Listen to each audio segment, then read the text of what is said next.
নমস্কাৰ, আজি হৈছে ৩০ জুলাই। অসমৰ লগতে ভাৰতৰ বিভিন্ন প্ৰান্তৰ পৰা আজি ৰাতিপুৱাৰ কেইবাটাও খবৰ আহি পৰিছে। এই মুহূৰ্তত জনাইছোঁ আজিৰ প্ৰথমটো খবৰ। ছামিউল হকৰ বাসগৃহত শোকাকুল পৰিৱেশ। নিশা ওলাই আহিছে শ শ মুছলমান। ছামিউল হকে ন্যায় পাবই লাগিব।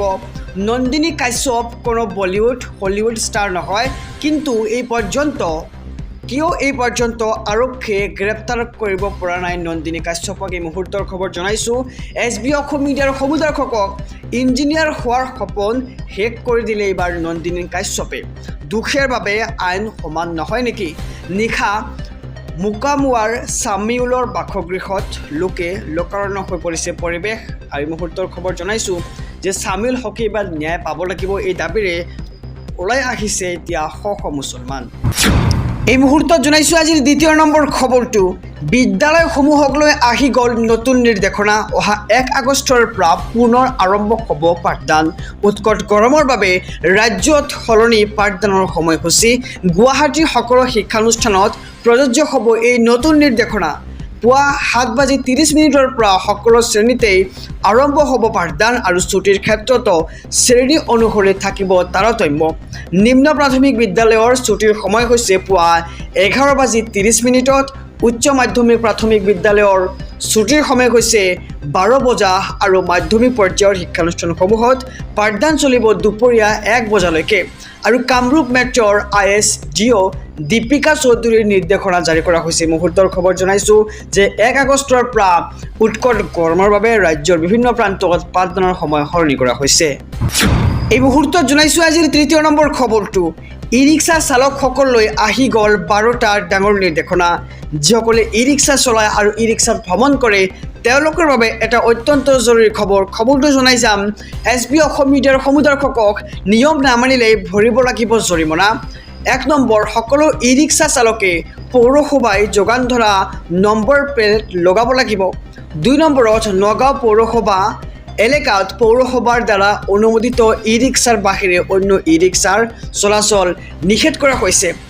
3 নম্বৰ, পুৱা 5 বজাৰ পৰা নিশা 9 বজালৈকে চলাব পাৰিব ই ৰিক্সা।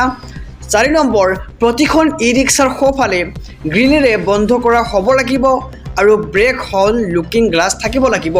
5 নম্বৰ, ই ৰিক্সাসমূহৰ আগফালে আৰু পিছফালে হালধীয়া ৰিফ্লেক্টৰ টেপ লগাব লাগিব। 6 নম্বৰ হৈছে, ই ৰিক্সা চালকসকলে নিচাযুক্ত দ্ৰব্য সেৱন কৰিব নোৱাৰিব, অন্যথা বাতিল হ'ব ই ৰিক্সাৰ অনুজ্ঞাপত্ৰ। 7 নম্বৰত কোৱা হৈছে, চালকৰ বাহিৰে চালকৰ আসনত অন্য যাত্ৰী বহিব নোৱাৰিব। আমি সাধাৰণতে দেখা পাওঁ যে চালকৰ বাহনত অন্য যাত্ৰীও বহে। এনে ক্ষেত্ৰত নিষেধাজ্ঞা আৰোপ কৰা হৈছে আৰু মুঠ 5জন যাত্ৰীয়েহে কঢ়িয়াব পাৰিব এখন ই ৰিক্সাই। আৰু 8 নম্বৰত কোৱা হৈছে, চালকে অনুজ্ঞাপত্ৰ সকলো সময়তে লগত ৰাখিব লাগিব, অন্যথা 500 টকা জৰিমনা ভৰিব লাগিব ই ৰিক্সাৰ চালকে। 9 নম্বৰত কোৱা হৈছে, নিৰীক্ষমতে ভাড়া ল'ব লাগিব আৰু প্ৰথম কিলোমিটাৰত 10 টকা আৰু তাৰ পিছে পিছে কিলোমিটাৰত 5 টকা ল'ব পাৰিব ই ৰিক্সাৰ চালকে। 10 নম্বৰত কোৱা হৈছে, 3 আলি আৰু 4 আলিৰ 10 মিটাৰৰ ভিতৰত ই ৰিক্সাই যাত্ৰী উঠা নমা কৰিব নোৱাৰিব। 11 নম্বৰত কোৱা হৈছে, যাত্ৰী উঠা নমা কৰিবলৈ ষ্টেচনত 1 মিনিটতকৈ বেছি সময় ৰ'ব নোৱাৰিব।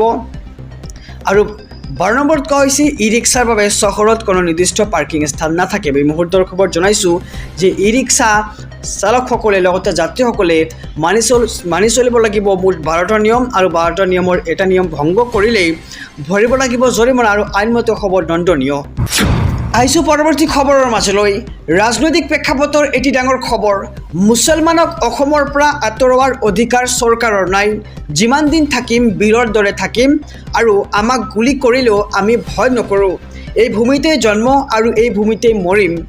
আমাক গতিয়াই অসমৰ পৰা বাহিৰ কৰাৰ অধিকাৰ মুখ্যমন্ত্ৰী ডাঙৰীয়াৰ নাই। আৰু 71ৰ পিছৰ যদি কোনো বাংলাদেশী আছে আমাক দেখুৱাই দিয়ক। আমছুৱে নিজেই অসমৰ পৰা বাহিৰ কৰি দিব, এই মন্তব্য কৰিছে এতিয়া আমছুৱে। আৰু আমছুৱে কেতিয়াও বাংলাদেশীৰ পক্ষ নলয়, কিন্তু আমছুৱে মুছলমানৰ গাত হাত দিলে সহ্য কৰিব নোৱাৰে আৰু সহ্য নকৰে।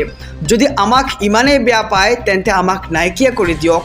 মানুহ হৈ অমানৱীয় কাম নকৰিব আৰু প্ৰতিটোপা চকু পানীৰ মূল্য আমাক দিব লাগিব আৰু অসমৰ মানচিত্ৰৰ পৰা মুছলমানক নাইকিয়া কৰাৰ ষড়যন্ত্ৰ কৰিছে এইখন বিজেপি চৰকাৰে। কিন্তু মুছলমান যিমান দিন জীয়াই থাকিব বাঘৰ দৰে জীয়াই থাকিব বুলি মন্তব্য কৰে এইবাৰ আমছুৰ নেতৃত্বই। আৰু মুছলমানক কৰা অত্যাচাৰৰ বিচাৰ লাগিবই। এই বিচাৰ অসমৰ ভূমিতেই হ'ব আৰু এই বিচাৰ অসমৰ ৰাইজে কৰিব। চৰকাৰৰ বিৰুদ্ধে হাজাৰ হাজাৰ মুছলমানৰ সৈতে এতিয়া আমছুৰ মহাগৰ্জন দেখিবলৈ পোৱা গৈছে। আহিছোঁ আন এক খবৰৰ মাজলৈ। ছামিউল হকৰ সৈতে শোকাবহ ঘটনা। ৰাজধানী থিয়েটাৰৰ শিবিৰৰ পৰা হঠাৎ অন্তৰ্ধান নন্দিনী কাশ্যপ। মান্দাকাটাত চলি আছিল থিয়েটাৰৰ আখৰা শিবিৰ আৰু ছামিউল মৃত্যুৰ খবৰ পোৱাৰ লগে লগেই অন্তৰ্ধান হৈ পৰিছে নন্দিনী কাশ্যপ। এই মুহূৰ্তৰ খবৰ জনাইছোঁ দৰ্শকক। এই পৰ্যন্ত আৰক্ষীয়ে গ্ৰেপ্তাৰ কৰিব পৰা নাই নন্দিনী কাশ্যপক আৰু ছামিউলক হেৰুৱাই কান্দোনত ভাগি পৰিছে এতিয়া পৰিয়াল।